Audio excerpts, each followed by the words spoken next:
Yo, what's up? My name's Patrouski, and there's thousands of new PokeMMO players playing through the storylines every day. And I can only imagine how many of those players skip over some of the most powerful Pokemon in PokeMMO without simply knowing.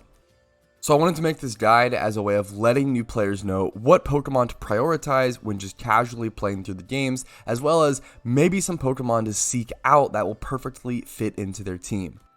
Hopefully there's at least one Pokemon on this list that helps you out, and if not, let me know in the comments down below. If you're new to my content or new to PokeMMO, then first of all, welcome to the best Pokemon experience in my humble opinion, and secondly, if you find yourself enjoying my content, consider clicking the like button to let me know and subscribing if you want to see more videos like this one.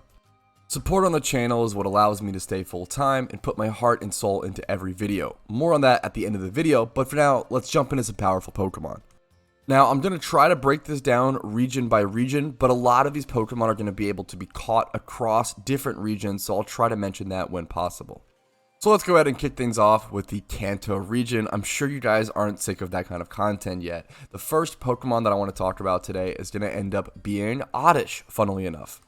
Now, Oddish has many benefits, first of which being having access to Sweet Scent, which allows you to hoard Pokemon in PokeMMO, which essentially allows you to encounter multiple Pokemon at one time, which increases a lot of things, EV training, XP training, and for shiny hunting. It's a very powerful move. Getting Sweet Scent on Oddish can be really nice. However, you can also use Oddish as a sleep powder user to help you catch Pokemon early on, which increases the catch rate by a significant amount. Now, alongside all of these things, Oddish actually quickly becomes one of my favorite and one of, in my opinion, the most powerful and underrated Pokemon in these storylines. And that is going to be, not Vileplume's Pokemon's terrible, Blossom. Blossom ends up being extremely powerful, and you're able to get access to it very quickly. Level 21, Oddish evolves into Gloom, which is only, the first gym. After you have the first gym badge, you can do this once you beat Brock. You can get a Blossom just in time for Misty if you grind hard enough.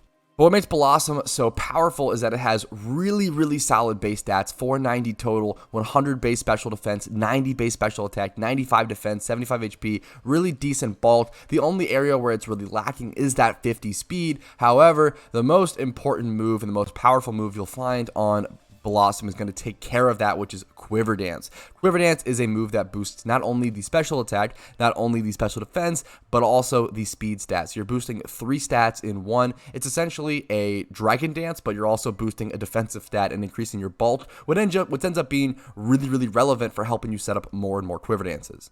Now, Blossom can still struggle in the Kanto storyline because there are a lot of 4x grass resistances once you reach Erica and Koga, but you're still going to want a grass Pokemon or something to deal with things like Brock and Misty early on, and you end up just doing a lot of damage in the Elite Four as well. Blossom is still super powerful, and you're able to even push through those 4x resistances if you truly want to by going up to 6x Quiver Dance or something of the sort, because it is just so powerful. I can't recommend Blossom enough. I think it's truly underrated. Now, Oddish can be caught in a lot of locations, but one of the earliest ones is right above Viridian City. North of Viridian City on Route 2, you'll find this patch of grass in Kanto where you can catch Oddish super early on in the storyline. Pretty much every speedrun I do, whether it's a speedrun to a shiny, speedrun to 4th gym badge, whatever it may be, usually involves me catching an Oddish at this location.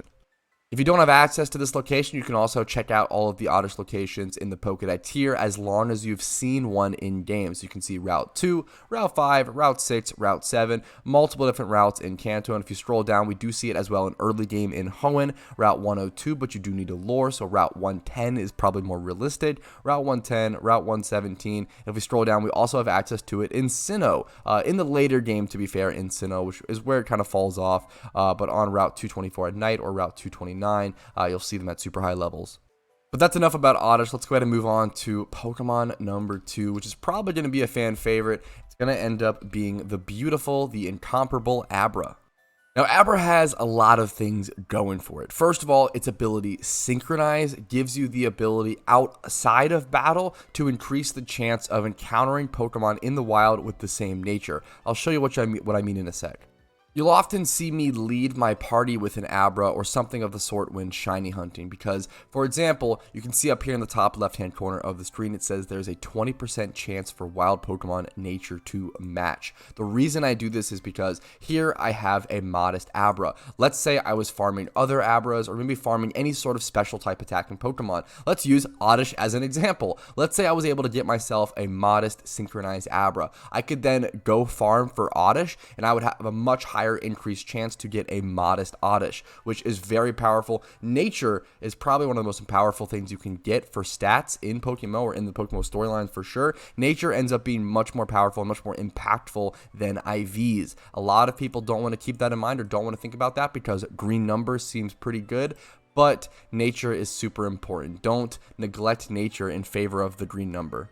But Synchronize is probably the least important part about Abra, so let's talk about the more important ones. The fact that it can evolve into Alakazam at level 16. You're able to get it into a Kadabra, and then you can use a friend or just actually a community manager in global chat and trade Evo and get an Alakazam level 16. So you could have a Pokemon with 135 base special attack, 120 base speed at level 16.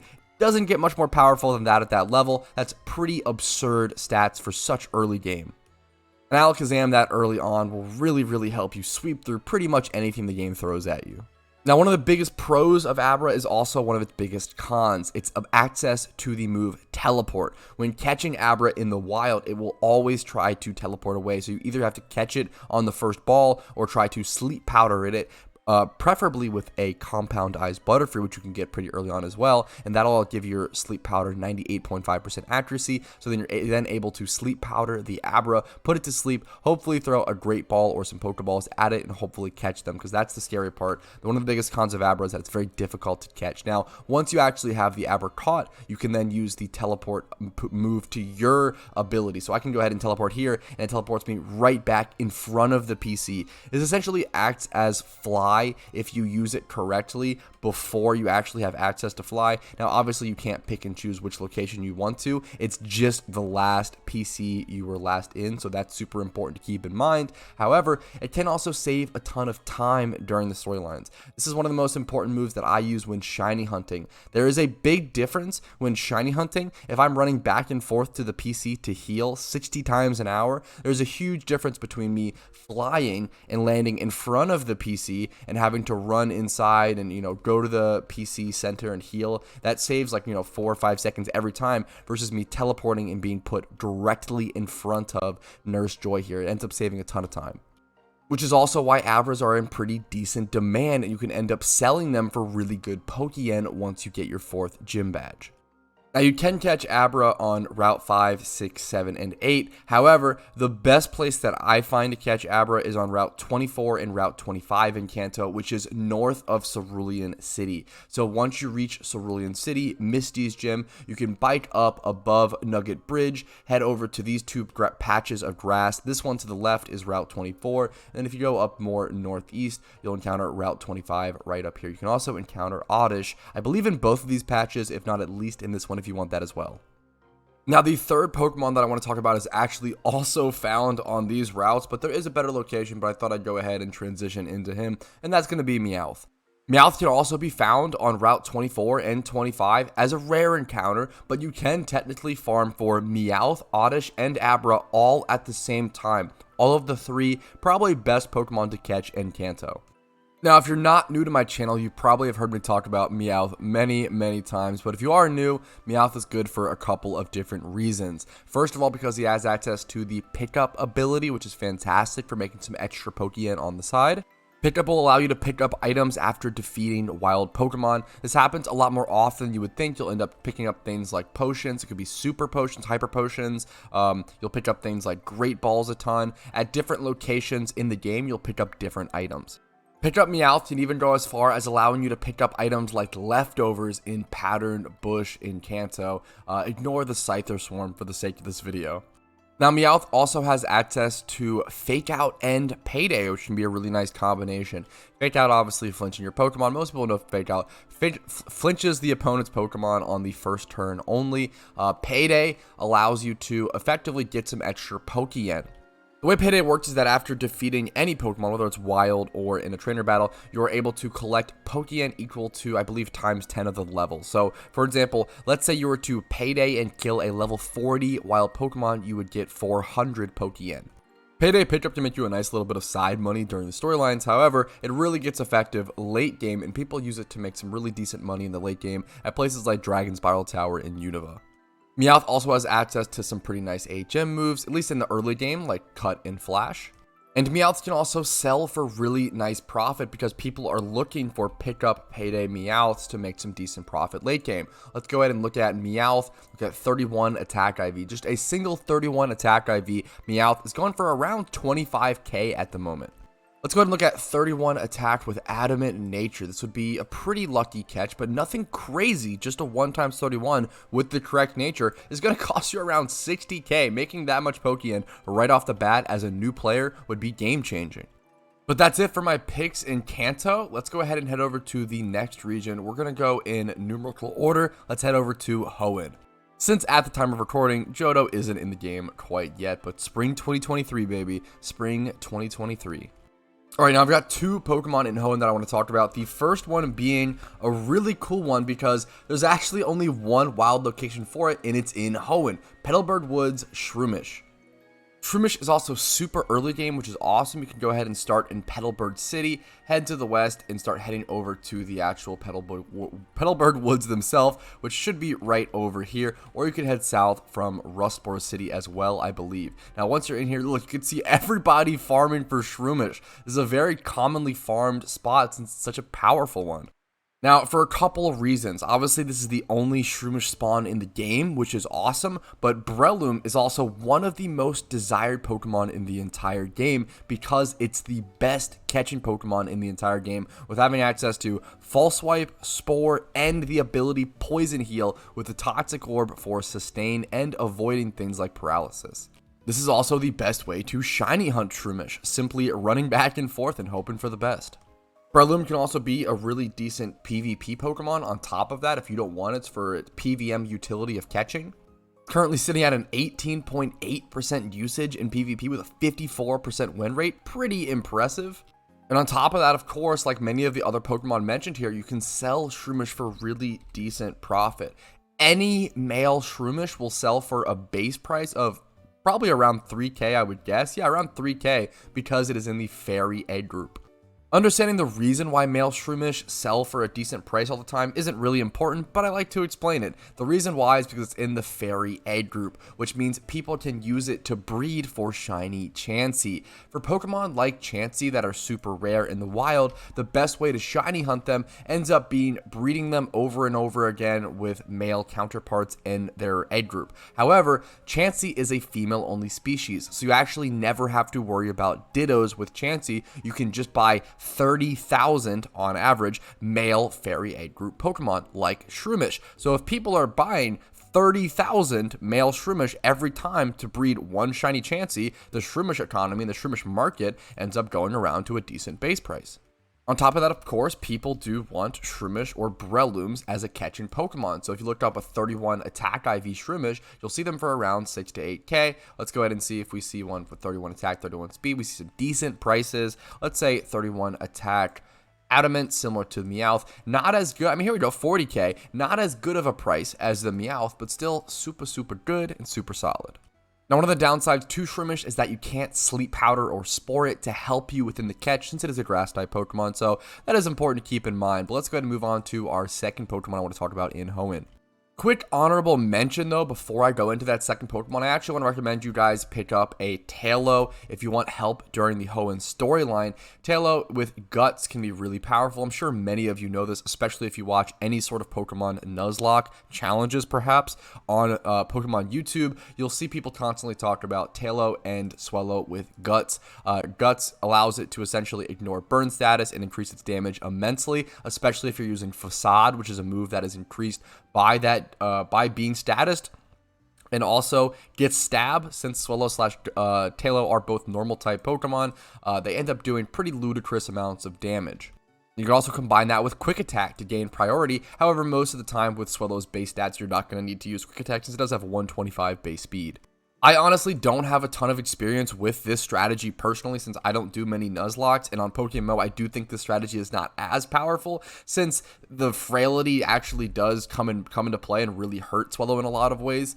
I don't have a whole lot of personal experience with this, but I thought it was at least worth mentioning since people do talk about it a ton. You can find Tailows here on Route 104, in HOENN on Route 115 very commonly, and Route 116 if you're looking for them. But anyways, back to my initial HOENN number 2 pick. Now, this one is unfortunate because it is super late game. This is not really a Pokemon you catch along the way throughout the storyline. This is something you catch in the post game for Pokeyen or for your own use. But it's still a super important Pokemon, and I thought it was worth mentioning. Today we're going to be talking about Smeargle. Now first, let me go ahead and show you how to actually get to Smeargle, because it is a little bit of a trek from the PC. But once you get there, you can camp there for a little bit of time. We're going to be heading to Artisan Cave. Now, to get to Artisan Cave, you want to start here in the Battle Frontier. You want to make your way down over to the southeast. You're going to eventually get over to this sort of area where you want to surf across. You are going to need surf for this. You're going to need surf, cut, and possibly waterfall. We want to cut a tree that might be there. You want to come over here. I don't think you need waterfall to just get down there. You can just go ahead and run down the water, head west, and then if you keep heading west just along this path, there's no really other way to go. You'll eventually make your way over to Artisan Cave. And once you are here, it is a 100% chance to encounter Smeargle. So a lot of people come here for a couple different reasons, whether it's to catch and farm Smeargle or to payday Smeargle. Smeargle can be a really good payday Pokemon because it has a really low stats, really low defenses to be able to attack it, kill level 40 Smeargles, and make a ton of Pokeyen. But Smeargle has a ton of benefits. It's the second best catching Pokemon in the game behind Breloom, since its stats are so much worse than Breloom, but it is the best utility Pokemon in the entire game, since it can literally learn any move with its signature move, Sketch. Sketch essentially allows you to copy a Pokemon's move and then permanently add it to Smeargle's learn set. Smeargle can do things that other Pokemon simply can't, like allowing you to safely shiny hunt Pokemon, dangerous Pokemon like Hoppip and Koffing, with imprisoned sets that no other Pokemon actually have the move pool to be able to learn. That's a bit convoluted for today, and I don't really want to get into really complicated stuff with a pretty beginner-based video. However, all you need to really know is that Smeargle is very useful and can sell for good shmoney as well. You can see me in the background here, false swiping, sporing, and catching this Smeargle. Now, after I false swipe, this Smeargle will actually go ahead and sketch that move onto it. So now it'll also know false swipe, so I can go ahead and sell this as essentially a catching Smeargle. A 31 attack IV Smeargle on the GTL at the time of recording goes for around 25 to 27, maybe even 28k Pokeyen, just for a 1 IV Pokemon. Now that's everything for Smeargle and for HOENN. Let's go ahead and talk about my picks for catching Pokemon in the SINNOH region. Now, SINNOH has some pretty cool and some pretty unique Pokemon, but the first one we're going to talk about is very similarly good for similar reasons due to the first thing we talked about, or one of the first things we talked about in KANTO. It's going to be very similar to Abra, and that Pokemon is going to be Ralts. Having access to Teleport the same way that Abra does, having access to Synchronite the same way that Abra does. And you can even get some pretty similar power levels pretty early on, similar to Abra, with evolving Kirlia into Gallade at level 20 with a Dawnstone. Now, your Ralts does have to be male for this to happen, so keep that in mind. Your gender will actually be important here. Now, Ralts can be found in HOENN as well as a rare encounter if you're looking for that in HOENN. But we're going to be looking in SINNOH. We can actually start here in Hearthome City, essentially head southwest. We'll make our way around this little location. We're going to head over to Route 208. At this little intersection, we want to keep heading west, and once we get through this tunnel, we should be on Route 208, and Ralts should be an uncommon encounter here in the grass. Once again, keep in mind that Ralts is going to have access to that teleport and will try to teleport away from you within the battle. So you are going to want to put it to sleep or do something to try to catch it as quickly as possible. But that's pretty much it for Ralts. Really similar to Abra. Pretty much all the same benefits that we talked about earlier with teleport and synchronize. Maybe access to things like Calm Mind and being able to set up late game as a Gardevoir can also be pretty powerful. Alright, now the next Pokemon that we're going to be talking about in SINNOH is not only good in the storyline, it's one of the best Pokemon, arguably the best Pokemon in PvP, and it's also really good for making Pokeyen. That Pokemon is going to end up being Rotom in PokeMMO in SINNOH. Now, Rotom can only be found in the old Chateau, and you have to be using lures. This is really important. I actually almost didn't put this Pokemon on this list because of this reason, but it's important to, I guess, acclimate to lures and start to understand they are a new mechanic at the time of recording, but it should be more normalized. Lures are going to be an item that you do have to be popping constantly and using, similar to repels, just to be able to encounter the Rotom. However, I do think they are pretty cheap for the most part, and Rotoms do have enough upsides to make it worth catching them. First of all, Rotoms do have a really decent base price. If you go to the GTL, search for Rotom and drop by lowest price, they'll be 6K minimum. I made a whole video talking about this, but Rotom is probably, in my opinion, literally the most desired Pokemon in PokeMMO because it is played in every single PvP tier, usually within the top 5 Pokemon. Rotom Wash is top 3 for OU. Rotom Heat is the #1 played for UU. Rotom Base Form is the top 3 for NU, and then even in doubles, we see Rotom Wash in like the top 6 to 8 or so. And then in randoms, even in randoms, Rotom take up most of the slots there. So Rotom is a very powerful Pokemon. Now make sure you buy some lures before going to the Rotom location, and if you do have access to it, getting a Soak Smeargle is important. However, if you're in the middle of the storyline, you probably can't get something like this. Soak is nice because Rotom is a ghost type, and Soak will turn it into a water type, allowing you to fall swipe it before catching it. Without Soak, you are just going to have to Spore, and you could try to lower its HP, but I would probably just Spore and throw your most powerful ball at it and try to catch it. Now to get to Rotom, we're going to be starting here in Eterna City, heading west, and it should be pretty quick to get over to Eterna Forest. And once you're in, right, this little location right here, once you're in, you can go up to this cut location, go through this, head straight north, and you'll get to the old chateau. If you just head straight north, you'll reach this house here, which is the old chateau, and once you're inside, you'll see that in the top left-hand corner. And if you pop lures here, you will have a 5% chance of encountering Rotom. Now, if you're looking for a Rotom for the storyline, I definitely recommend Rotom Wash. It just has really fantastic stats. If you don't know, you can go to the Pokedex, go to Rotom, and click Next Form to actually see all the different forms and see their base stats and everything. If you don't know, I believe if you Google how to change Rotom forms PokeMMO, I think MT Birchfield has a great quick video on that, so I would definitely recommend checking that out. It does cost Pokeyen to change the form after the first time, but I do believe the first time is free. So being able to catch a Rotom so early on and immediately get a Pokemon with 107 base defense, 105 special attack, 107 special defense, 86 speed. The 50 base HP is the worst stat there, but you know what? We make up for that with the defenses and everything. These stats early on, 520 base total so early on in the storyline can be unbelievably broken. And the typing itself is really powerful, being electric water. With Levitate, your only weakness ends up being, I believe, grass. Now, Rotom has a ton of positives, but it does have some cons and negatives. Once again, they are hard to catch, they do require lures, and having a Soak Pokemon would be helpful. But if you were to catch, let's say, a Rotom with a 31 special attack stat, let's go ahead and see how much money that would grant you at the current time of recording. You're looking at around 25K or so, just for a 1x31 IV in the right location. Really good money. But that's it for SINNOH. Let's go ahead and head over to the last region we have to cover, of course, being UNOVA. And then I have 2 picks that actually cover Pokemon across all regions. So make sure to stick around for those. Let's head over to UNOVA. Both of UNOVA's Pokemon actually reside in the same location. Now, both Pokemon we are going to be talking about in UNOVA are in the same location. They're north of Castelia City up on Route 4. They are the 2 best Pokemon in the entire game, in my opinion, for the storyline. It is both Scraggy and Sandile, or eventually, hopefully, evolving them into Scrafty and Crocodile. But if you just keep heading north of Castelia City, you'll eventually reach the sandy location that is Route 4. And all within this sand, specifically the Dart Sand, you will be able to encounter tons of Sandile and Scraggy. I believe there's also some Darumaka here. Yep, of course we get Darumaka, which is a pretty cool Pokemon in itself, but Sandile and Scraggy are your big hitters here.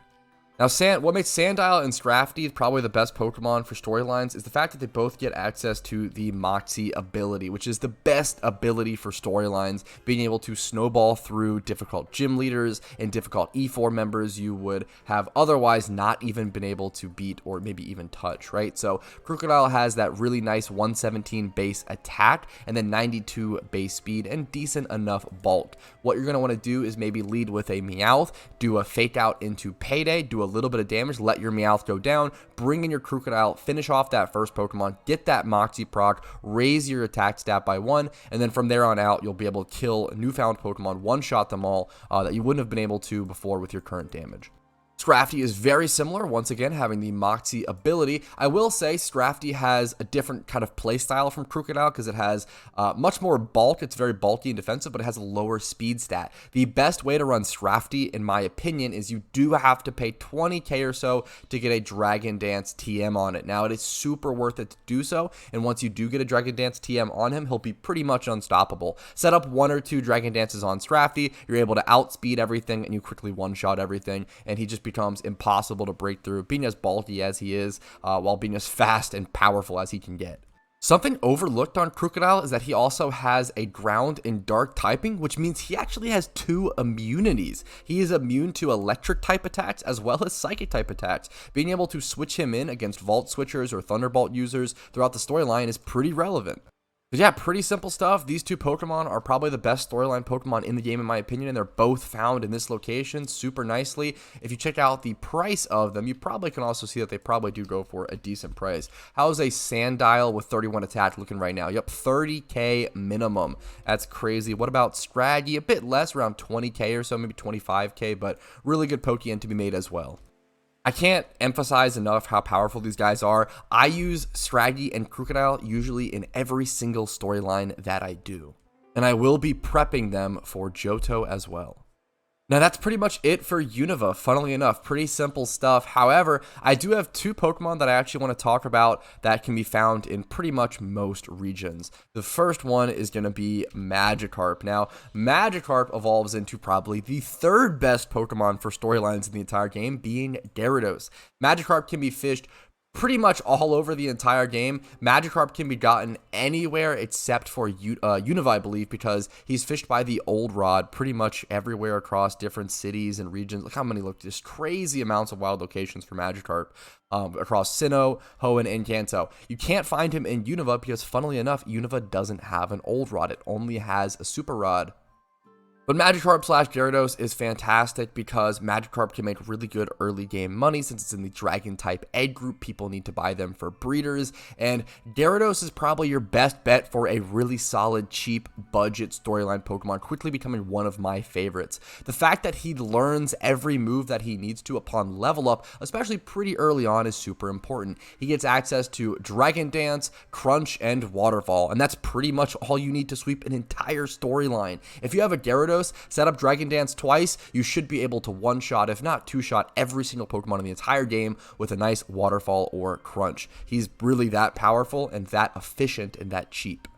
That's pretty much it. Don't want to waste too much time on that. Moving on to the last Pokemon of the entire video is going to end up being Dratini / Dragonite. Dratini / Dragonite can be found in, I believe, 2 different regions, UNOVA, or 3, UNOVA, KANTO, and SINNOH. This says UNOVA Old Rod. Ignore this. This is a glitch. This is UNOVA Super Rod, so keep that in mind. It can be found in KANTO on Route 10 now. It can be found in the Safari Zone in KANTO with Super Rod. It's always Super Rod. Mount Coronet, it can be found in SINNOH, and then in Celestic Town in the water with lures. So Dragonite / Dratini is one of my favorite picks here, just because it's my personal favorite HM friend.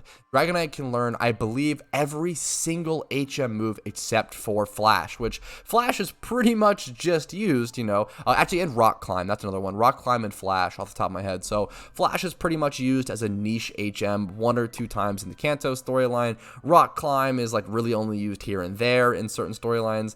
They're probably literally probably the least important HM moves to not know. So in my opinion, Dragonite's always been my favorite HM friend.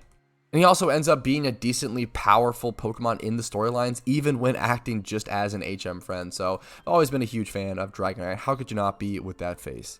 But finally, that is pretty much it for this video. This one ended up being way longer than I expected, so hopefully it was chock full of important information that was helpful to you guys, maybe even mildly entertaining. What's up, Kira? If you enjoyed today's video, make sure to leave a like on it. If you didn't, make sure to dislike and leave criticism down in the comments down below. If I helped you, let me know in the comments down below as well. Consider subscribing to the channel if you want to see daily PokeMMO content like this. I do upload every single day and stream Monday through Thursday at 12 p.m. EST here on YouTube and on Twitch. My Discord is also linked down below if you want to stay up to date with my content, up to date with PokeMMO events, and just meet tons of people who care about this game just as much as you do. Now, if you've enjoyed enough hours of my content to warrant it to you, you can also go above and beyond and support my content via YouTube memberships, Twitch Primes, Twitch subs, and my PayPal/Venmo, which are linked down below. That kind of support is literally what allows me to stay in business and do what I do every single day, and I couldn't do it without you guys. So a huge thanks to everyone who has their name at the end of this video, which is about to happen right now. Yo, if you're watching this, that means you watched the entire video. So first things first, thank you so much. I really appreciate your time. And if your name is on this list, that means you go above and beyond and support the channel and allow me to do what I do every single day. Thank you so much and have a great day.